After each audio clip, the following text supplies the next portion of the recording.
Rajamahendravaram RTC complex సమీపంలో ఇంటి దొంగతనాలు చేసే అంతరాష్ట్ర చోరుడు బూల నాగసాయి దొంగతనం చేసిన బంగారాన్ని దాచిపెడుతున్న చిన్ననాటి స్నేహితుడు మహమ్మద్ సోను అలీ అహ్మద్ ఖాన్ తూర్పు గోదావరి జిల్లా పోలీసులు అదుపులోకి తీసుకుని విచారణ చేపట్టారు.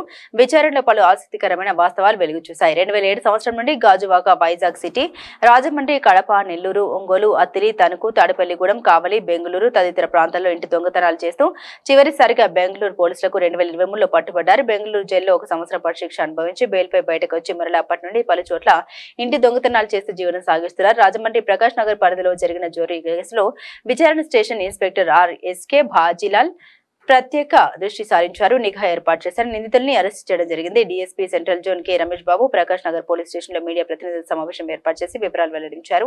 కావున ప్రజలు ఊర్లకు వెళ్లేటప్పుడు పోలీసు వారు ఉచితంగా అందించే LHMS locked house monitoring system సదుపాయాన్ని 9493206371 ఫోన్ నంబర్ కు కాల్ చేసి ఉపయోగించుకోవాల్సిందిగా తగు జాగ్రత్త తీసుకోవాల్సిందిగా డీఎస్పీ కె రమేష్ విజ్ఞప్తి చేస్తున్నారు. సర్వీస్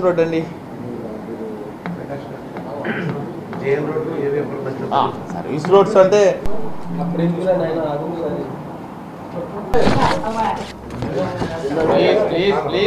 వాడిని విచారించగా వాడు సో క్రైమ్ నెంబర్ అది అయిపోయిన తర్వాత ఆ నేరము సంబంధించిన బ్యాంకులో పెట్టమని తనఖా పెట్టమని చెప్పేసి ఇచ్చాను. అలాగే ప్రాపర్టీ కూడా చేసినట్టు ఓకే. ఈడు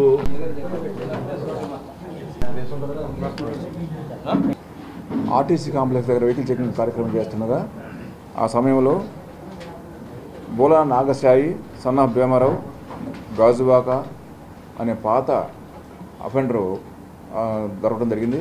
అతను విచారించగా అతను సుమారు 6 నేరాలు 3 జిల్లాల పరిధిలో 4 జిల్లాల పరిధిలో చేశాడు. ఒకటి మన ప్రకాష్ నగర్ పోలీస్ స్టేషన్లో 2024లో నవంబర్ నెలలో జరిగినటువంటి ఒక అఫెన్స్ కన్ఫర్మ్ చేస్తూ దాంతోపాటుగా కడప, నెల్లూరు, ఒంగోలు జిల్లాల్లో కూడా నేరాలు చేసినట్టుగా మనకి కన్ఫెషన్ స్టేట్మెంట్ ఇవ్వడం జరిగింది. ఈ నేరాలు చేసిన తర్వాత ఈ సొత్తు అంతా ఈ బంగారం అంతా తీసుకెళ్ళి అలీ అహ్మద్ ఖాన్ ఇలా సోన్ అనేవాడు ఈ చిన్ననాటి స్నేహితుడు ప్రస్తుతం భీమవరం ఉంటాడు. ఇతనికి ఇచ్చినట్టు ఇతని ద్వారా వివిధ ప్రదేశాల్లో తాకట్టు పెట్టి డబ్బులు తీసుకొని జల్సాలకు ఖర్చు పెట్టినట్టుగా మా విచారణలో తేలింది. ఇతను గాజువాక పోలీస్ స్టేషన్లో సస్పెక్ట్ షీట్ ఉంది. ఇతని మీద ఇప్పటికీ సుమారు 80 కేసులు నమోదైనాయి. అన్నీ కూడా ఇంటి నేరాలు, దొంగతనం కేసులు, చోరీ కేసులు. కాబట్టి ఇతని మీద నిఘా పెట్టి సుమారు 2024 నవంబర్లో ఒక డూప్లెక్స్ హౌస్ మన ధనలక్ష్మి కాటన్ రోడ్లో ఉన్న డూప్లెక్స్ హౌస్ ఇంట్లో నేరం చేశాడు. ఆ నేరానికి సంబంధించి 250 గ్రాముల బంగారం పోయినట్టు వాళ్ళు రిపోర్ట్ ఇస్తే దానికి గాను 246 గ్రాములు రికవరీ చేయడం జరిగింది. మిగతా 220 గ్రాములు కడప, నెల్లూరు, ఒంగోలు కేసులకు సంబంధించి రికవరీ జరిగింది.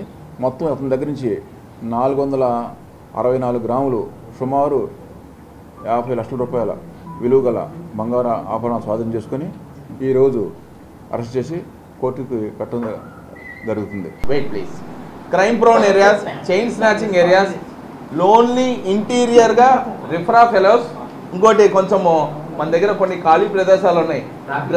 ఓపెన్ డ్రైవ్ చేసేసి అక్కడ రచ్చ చేయటం, తాగేసడం ఫర్ టైం బీయింగ్ కోసం 2-3 అవర్స్ కోసం అక్కడ వచ్చి చీకడం ఉంది కదా అని చెప్పేసి అక్కడే కుర్రోళ్ళందరూ చేయటం. Ganja batch, if it is any ganja batch ఏదన్నా ఉంటే వాళ్ళు ఏమైనా ప్లేసులు తీసుకుంటే అలాంటి బ్లాక్ స్పాట్స్ ఐడెంటిఫై చేసి బ్లాక్ స్పాట్స్ ఐడెంటిఫై చేసి అక్కడ ఏర్పాటు చేయటం ప్రతిది కూడా. దాని మెయింటెనెన్స్ అడిగారు. Everything will be on record. Maintenance ఏ సీసీ కెమెరా ఆగిపోయినా కూడా మనకి ఇక్కడ తెలిసిపోద్ది.